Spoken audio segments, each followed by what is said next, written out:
Thank you for joining us for another episode of Marking the Times. I'm Dr. Mark Hitchcock here in my office at Faith Bible Church in Edmond, Oklahoma.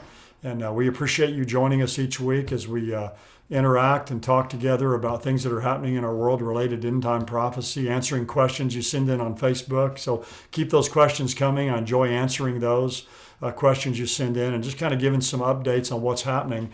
Something that I ran across here recently I think is fascinating. I think you'll find this to be very interesting.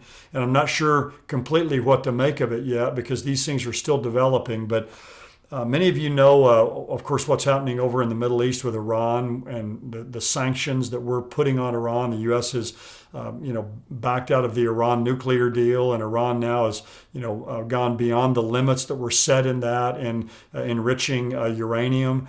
The British stopped one of their oil tankers, and now they're trying to, take over one of Britain's ships going through the Strait of Hormuz. And there's all kinds of chaos over there. And 20% of the world's oil flows through the Strait of Hormuz every day. So it would have an incredible effect on world markets if something were to happen in the Strait of Hormuz with the flow of oil. We've got these crippling sanctions America does on Iran.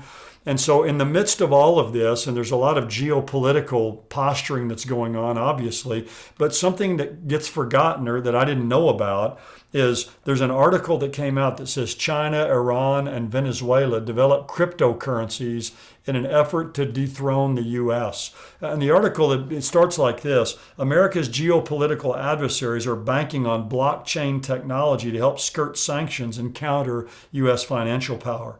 With cryptocurrencies being adopted with increasing speed, governments in Russia, China, Iran, and Venezuela are experimenting with the technology that underpins the crypto market. So kind of these more rogue nations that certainly are trying to dethrone the United States in any way they can. Another way they're trying to do it is through economic means. And what we see happening here with this is that they're trying to use these cryptocurrencies to get around, at least Iran is, to try to get around these sanctions that are upon them. It says near the end of the article, it says, although most cryptocurrencies are still in their infancy and haven't been adopted for widespread use, the development of blockchain protocol has serious future implications. Technology has created a potential pathway to alternative financial value transfer systems outside U.S. control. The target timeline may be 2 or 3 decades, but these actors are developing the building blocks now.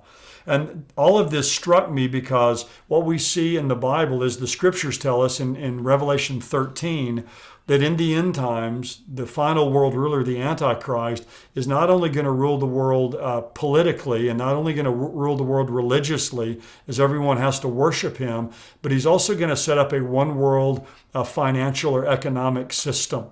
And it's very likely a cashless system because it says in Revelation 13 that no one can buy or sell unless they have the mark of the beast. So in other words, he's going to control the world economy. And to be able to control the world economy like that, it seems like it will be some kind of cashless system because as long as there's cash, there's always a black market and people can get around the main economy. So I think this is kind of the biblical entry point to discussion about a cashless society and also about a one world global economic system. Now, I'm not an expert on Bitcoin and cryptocurrencies or any of these kinds of things, but it is interesting to me that the Bible tells us the whole world economy will be under the umbrella of one man. And articles like the one that I'm referencing here just show today how quickly things can change. Because just a few years ago, cryptocurrencies, no one even knew anything about them. And here they are now, and nations like Iran are trying to use these currencies to go around the sanctions that are upon them and the U.S.-controlled financial system. So we don't know what new technologies and what new currencies may be developed in the future as well. There can certainly be a lot of twists and turns, but to me, situations like what we see in our world today where things are happening and changing so quickly show us how one person could come in at some point, gain political power over the world, and then gain this economic power as well. So I think this is something to keep watching with nations like China, Iran, Venezuela, Russia, nations that are declared enemies of the United States, want to see the United States dethroned. And this is just kind of another inroad that they're using to try to bring that to pass. And again, this could be some stage setting for what the Bible predicts about this world economic system in the end time. Well, thank you so much for joining us. We'll hopefully see you next week. God bless you. Have a good week.